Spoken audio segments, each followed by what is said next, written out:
안녕하십니까. 2025년 5월 2일 테슬라 인사이트입니다. 최근 주가 변동성과 1분기 실적 발표 이후 많은 궁금증을 풀어드리기 위하여 오늘 최신 뉴스와 데이터를 바탕으로 테슬라의 현 상황을 심층 분석하고 주가에 미칠 영향을 자세히 살펴보겠습니다. 먼저 4월 22일 발표된 테슬라의 2025년 1분기 실적부터 자세히 살펴보겠습니다. 총 매출은 193억 3,500만 달러로 전년 동기 대비 9% 감소했으며 애널리스트 예상치였던 약 211억 달러를 하회했습니다.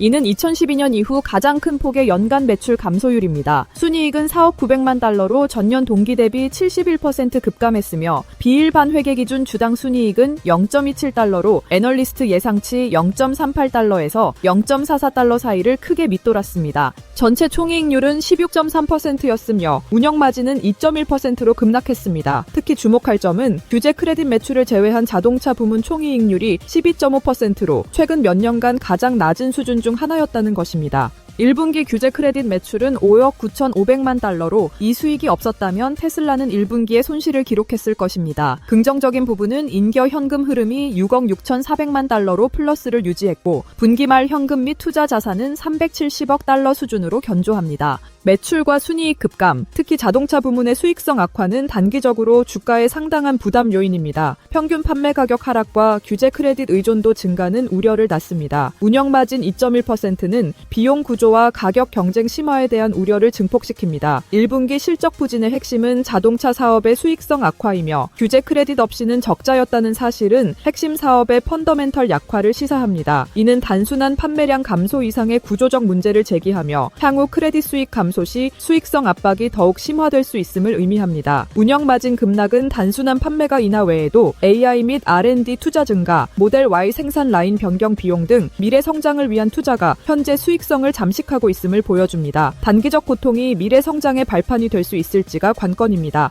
다음으로 1분기 차량 생산 및 인도 실적을 살펴보겠습니다. 테슬라는 1분기에 36만 2,615대를 생산하고 33만 6,681대를 인도했습니다. 이는 애널리스트 예상치였던 37만 7천여 대 이상을 크게 밑도는 수치이며 전년 동기 대비 13% 감소한 2022년 2분기 이후 가장 저조한 실적입니다. 테슬라는 모델 Y 생산 라인 변경으로 인한 수주 간의 생산 손실을 주요 원인으로 꼽았습니다. 하지만 유럽과 중국 등 주요 시장에서의 판매 부진, 머스크의 정치적 행보에 대한 반감으로 인한 브랜드 이미지 손상, 그리고 치열해진 경쟁 환경 등 복합적인 요인이 작용한 것으로 분석됩니다. 특히 사이버트럭의 경우 생산은 증가했지만 수요 부진으로 재고가 쌓이고 있다는 보고가 있습니다. 4월 초 기준으로 약 2,400대, 2억 달러 상당의 재고가 쌓였으며 생산 라인 축소 및 인력 재배치 소식도 들려옵니다. 1분기 인도량은 6,400대로 추정되며 이는 머스크가 예측했던 연 25만 대 생산 목표와 큰 차이를 보입니다. 최근에는 최대 1만 달러 할인 제공 및 중고차 매입 중단 소식까지 전해졌습니다. 2분기 전망도 불확실합니다. 애널리스트들은 2분기 인도량을 35만에서 37만 5천 대 수준으로 예상하고 있으며 매출과 EPS 컨센서스도 하향 조정되고 있습니다.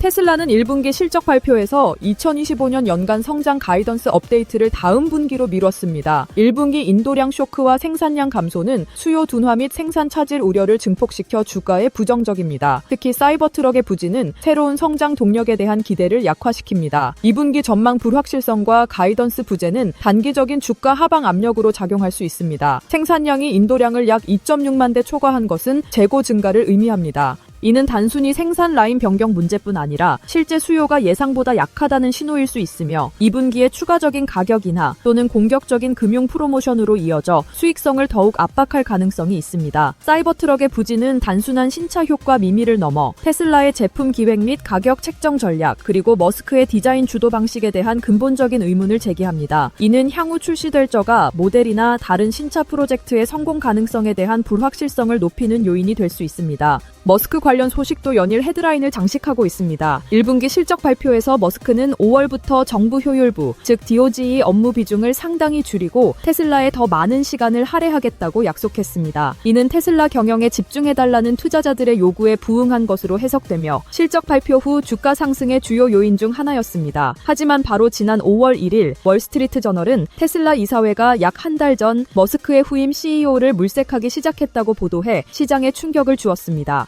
보도에 따르면 이사회는 머스크에게 테슬라에 더 많은 시간을 할애할 것을 요구했고 머스크는 이를 수용했다고 합니다. 이에 대해 테슬라 이사회 의장인 로빈 덴홈은 즉각 성명을 내고 해당 보도는 명백한 허위이며 기사 발행 전 언론사에 이 사실을 알렸다고 반박했습니다. 덴홈 의장은 테슬라의 CEO는 일론 머스크이며 이사회는 그가 앞으로의 흥미로운 성장 계획을 계속 실행할 능력이 있다고 매우 확신한다고 강조했습니다. 머스크 본인도 X를 통해 WSJ이 고의적으로 허위 기사를 게재하고 이사회의 명백한 부인을 포함하지 않은 것은 극히 나쁜 윤리 위반이라고 강하게 비판했습니다. 머스크의 테슬라 집중 약속은 단기적으로 투자 심리를 안정시키는 긍정적 요인입니다. 그러나 CEO 교체설 보도와 즉각적인 부인은 이사회와 머스크 간의 잠재적 긴장 가능성 또는 리더십 리스크에 대한 우려를 남깁니다. 이는 주가 변동성을 키울 수 있습니다. 머스크의 개인적인 평판과 정치적 행보가 브랜드 이미지와 수요에 미치는 부정적 영향은 여전히 중요한 리스크 요인입니다. 머스크의 도지 시간 축소 발표 직후 터져나온 CEO 교체설 보도는 타이밍상 매우 미묘합니다.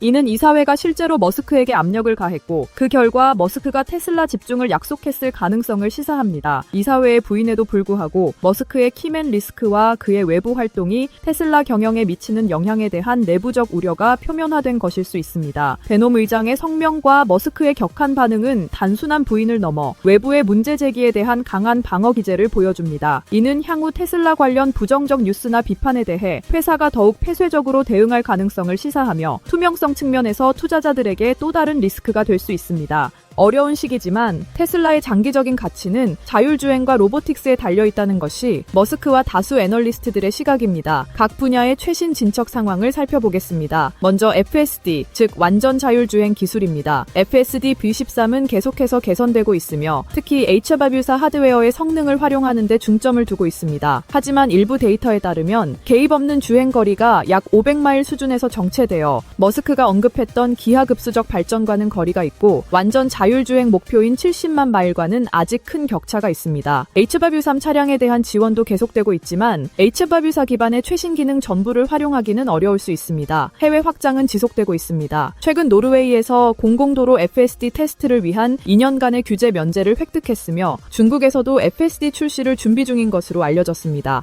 다만 중국 버전은 현지 데이터 부족 등으로 미국 버전보다 기능이 제한될 수 있다는 분석이 있습니다. 최근 북미에서는 FSD 이전 프로그램을 다시 도입하여 기존 고객의 신차 구매를 유도하고 있습니다. FSD 해외 확장과 FSD 이전 프로그램 재개는 긍정적 뉴스입니다. 하지만 핵심 기술인 완전 자율주행 달성 시점의 불확실성과 성능 정체 우려는 FSD 가치 평가에 대한 의구심을 남깁니다. 주가 영향은 제한적일 수 있습니다. FSD 성능 정체는 단순 기술적 한계 외에도 테슬라의 비전 온리 접근 방식의 근본적인 어려움을 시사할 수 있습니다. 웨이모 등 경쟁사들이 사용하는 라이다 등 센서 융합 방식 대비 악천후나 특정 복잡한 환경에서의 성능 확보가 더딜 수 있으며 이는 로보택시 상용화 일정에도 영향을 미칠 수 있습니다. 다음은 로보택시와 사이버캡입니다. 머스크는 1분기 실적 발표에서 로보택시 계획을 재확인했습니다. 예정대로 오는 6월 텍사스 오스틴에서 초기 10부터 20대의 모델 Y 차량으로 유료 로보택시 시범 서비스를 시작할 예정입니다. 현재 오스틴과 베이 에어리어에서 직원들을 대상으로 안전 운전자가 동승한 감독형 테스트가 진행 중이며 이미 1,500회 이상의 주행을 완료했습니다. 테슬라는 2025년 말까지 미국 내 여러 도시로 서비스를 확장하고 2026년 하반기에는 수백만 대의 테슬라 차량이 완전 자율주행으로 운행될 것으로 예측했습니다. 전용 로보택시 차량인 사이버캡은 2026년 양산을 목표로 하고 있습니다. 하지만 실제 상용화를 위해서는 각 지역의 규제 승인이라는 큰 장벽을 넘어야 합니다. 로보택시 구체적인 출시 계획은 테슬라의 미래 비전을 가시화하며 주가에 긍정적 모멘텀을 제공합니다.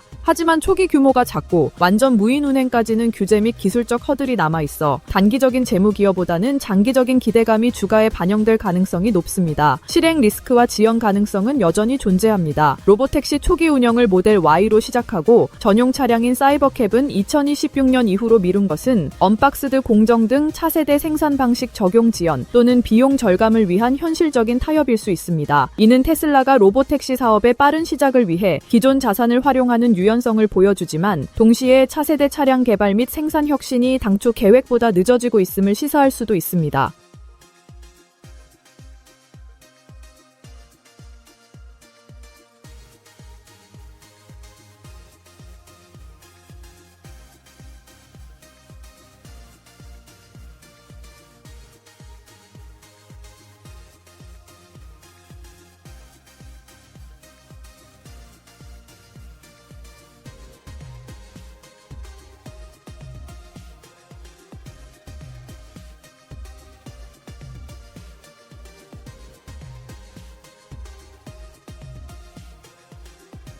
이는 옵티머스를 단순한 공장 자동화 도구를 넘어 자동차 사업 규모를 능가할 수 있는 잠재력을 가진 별도의 거대 사업으로 보고 있음을 시사합니다. 이는 테슬라의 사업 포트폴리오 다각화와 장기적인 기업 가치 재평가 가능성을 내포합니다. 옵티머스의 인간형 폼팩터는 범용성을 장점으로 내세우지만 특정 작업에 특화된 기존 산업용 로봇 대비 효율성이나 비용 측면에서 단점이 있을 수 있습니다. 테슬라가 공장 내 수천 대 배치를 목표로 하는 것은 실제 산업 현장에서 옵티머스의 경제성과 실용성을 입증하려는 시도로 해석됩니다. 이 테스트 결과가 옵티머스의 대량 생산 및 외부 판매 성공 여부를 가늠할 중요한 척도가 될 것입니다. 글로벌 전기차 시장은 여전히 성장하고 있습니다. 2025년 1분기 전 세계 전기차 판매량은 전년 동기 대비 29% 증가한 410만 대를 기록했습니다. 지역별로는 중국이 36% 성장하며 240만 대로 시장을 주도했고 유럽은 22% 성장한 90만 대, 북미는 16% 성장한 50만 대를 기록했습니다. 2025년 전체로는 약 27% 성장한 1750만 대 판매가 예상됩니다. 하지만 테슬라는 특히 중국 시장에서 거센 도전에 직면해 있습니다. BYD는 2024년 총 427만 대의 차량을 판매하며 테슬라를 크게 앞섰고 순수 전기차 판매량에서도 2024년 4분기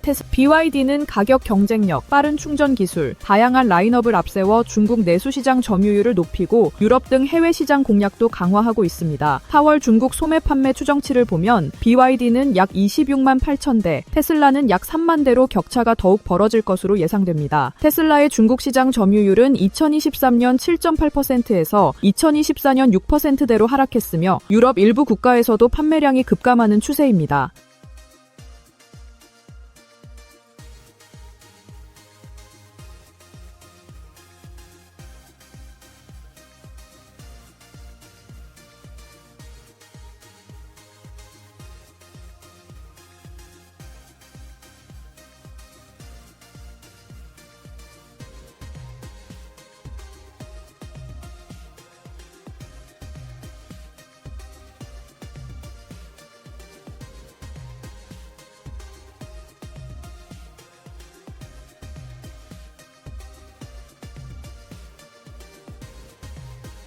자율주행 기술 상용화의 핵심 열쇠인 규제 환경은 여전히 복잡합니다. 미국은 주별로 규제가 달라 통일된 기준이 없고 캘리포니아는 최근 자율주행차 테스트 및 배포 규정을 업데이트하며 데이터 보고 요건 등을 강화했습니다. 다만 연방정부 차원에서 일부 규제를 완화하려는 움직임도 있습니다. 최근 미 교통부는 레벨 2 자율주행 시스템 차량의 특정 충돌 사고 보고 요건을 완화했는데 이는 테슬라에게 유리하게 작용할 수 있다는 분석이 나옵니다. 유럽 역시 UNECE 규정을 중심으로 자율주행 표준을 마련 중이며 최근 노르웨이에서 테슬라의 FSD 테스트를 허용한 것은 긍정적인 신호입니다. 하지만 완전 자율주행 상용화까지는 여전히 시간이 필요해 보입니다. 트럼프 행정부의 관세 정책은 테슬라에게 또 다른 부담입니다. 특히 중국산 부품 의존도가 높은 에너지 저장 사업 부문의 수익성에 타격이 예상됩니다. 테슬라는 공급망 현지화를 통해 대응하고 있지만 단기적인 비용 상승과 수익성 악화는 불가피해 보입니다. 거시 경제 환경도 우호적이지 않습니다. 고금리 기조와 경기 침체 우려는 고가 내구재인 전기차 수요에 부정적인 영향을 미칠 수 있습니다.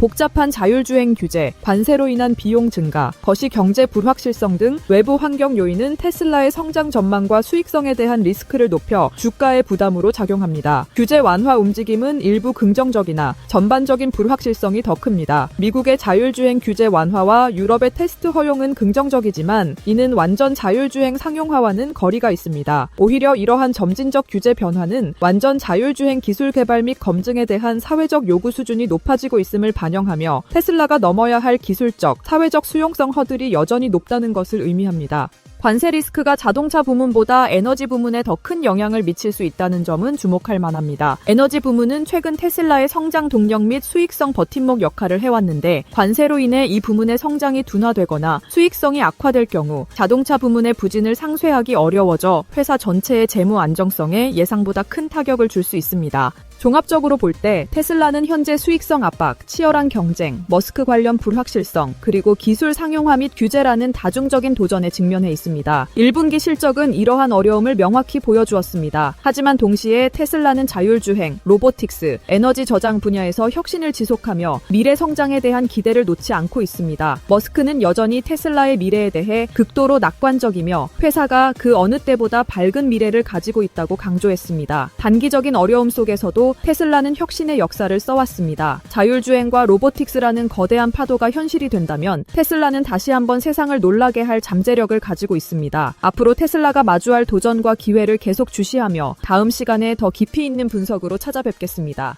테슬라 인사이트 시청자 여러분, 오늘 준비한 소식은 여기까지입니다. 다음 영상에서는 더욱 자세하고 유익한 정보로 찾아뵙겠습니다. 구독과 좋아요 부탁드립니다. 시청해주셔서 감사합니다.